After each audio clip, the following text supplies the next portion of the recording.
Good morning, good afternoon, good evening, and welcome to today's Caffeine for the Soul. And today I want to explore a game that some friends of mine and I have been playing for a little while that we call the Benevolent Universe game. And the idea came from a book by Professor Srikumar S. Rao called Are You Ready to Succeed? And I've had the pleasure of spending some time with Dr. Rao over the years.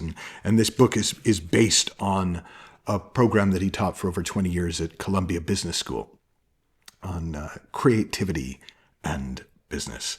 And he talks about how when he was a young man, his mother said that the most important decision he would make in his life was whether or not he lived in a benevolent universe. And he had a very scientific mind and felt that that was a bit of an idealistic idea. And so he said, no, I don't want to live in a benevolent universe. I want to live in the real world. And as he got older and experienced more of life and began to see more about how our experience of life is created, it isn't an experience of something that already exists. It's an experience of something we create, forget we created, and then experience as if it exists. He realized he'd made the wrong choice, and he shifted to living in a benevolent universe. And there was something about when I first heard that thinking, oh, that's a cool idea. Not, is it really a benevolent universe?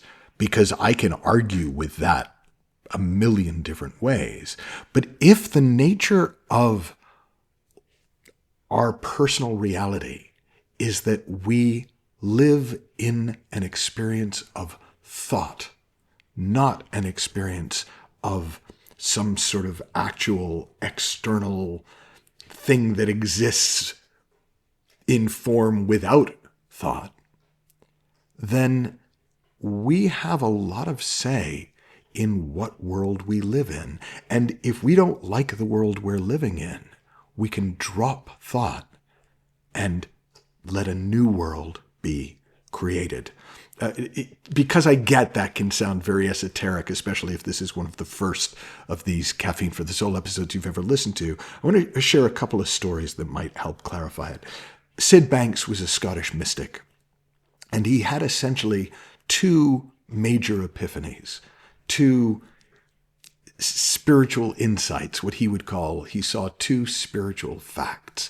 And while these aren't the words he used, the essence of the first spiritual fact that he saw was it's all made up. And where that came from was he had struggled with insecurity, and he was talking with a noted psychologist who said to him after listening to him for a while, "You're not insecure, Sid, you just think you are." And in that moment, Sid woke up from the dream of thought and saw that everything that he experienced, from insecurity to his wife, to his children, to the world, was made of this creative power, this creative principle that we call thought. Sid would talk about it as a magical paintbrush.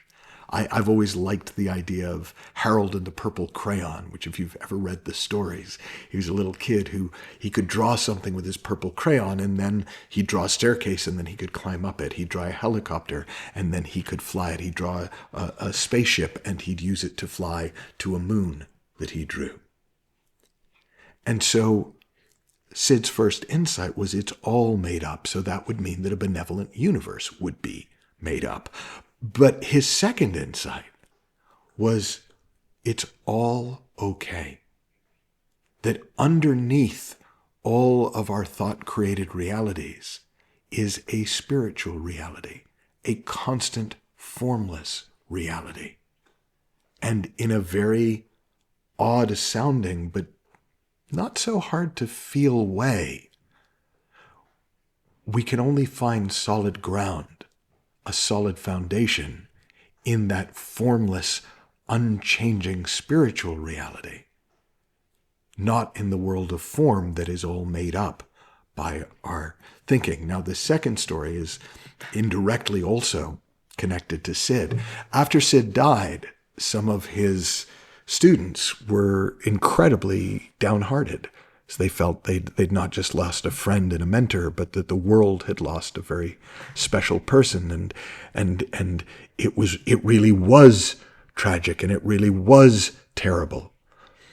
And one of my friends, Dickon Bettinger, said to one of his friends who was really struggling, "Don't you see, every thought is a lie. Every thought is made up. So even something that seemed so true, like, no, the world has lost something amazing, it's not that the world had or hadn't. It's that as soon as it came into form, it became a lie. It was made of thought. But it's not like a different thought would be true. The world of thought is a world of make-believe.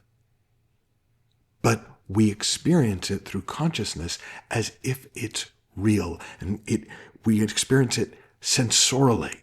So we can't say, well, but no, this can't be just thought because I can feel it in my body. Yes, that's how thought worked. This can't just be thought. I can see it in the world around me. Yes, because that's how thought and consciousness together work. They create a personal reality, like a movie on a screen, that even though at some level we know it's made up, we still respond to it emotively and emotionally as if it's real and has a life outside of the movie screen. So, what's the benevolent universe game? Well, if we see that whatever world we live in is made up, there isn't a real world in form. There's a real world, as it were, before the form. Then benevolent universe is simply a choice.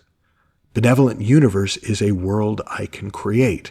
And the essential rule of thumb in how that world gets created, or a very practical rule of thumb, comes from Leonard Orr, who is the father of the rebirthing movement back in the 70s. And there was an axiom that became known as Orr's Law, where he said, whatever the thinker thinks, the prover proves.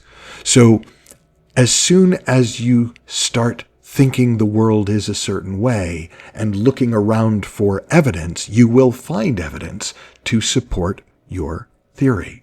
So the benevolent universe game, if you would like to play it, is every time something cool happens, every time something unexpectedly positive happens, every time you get unexpected help, or something works out better than expected, or things don't work out as badly as expected, you just flag it. Benevolent universe.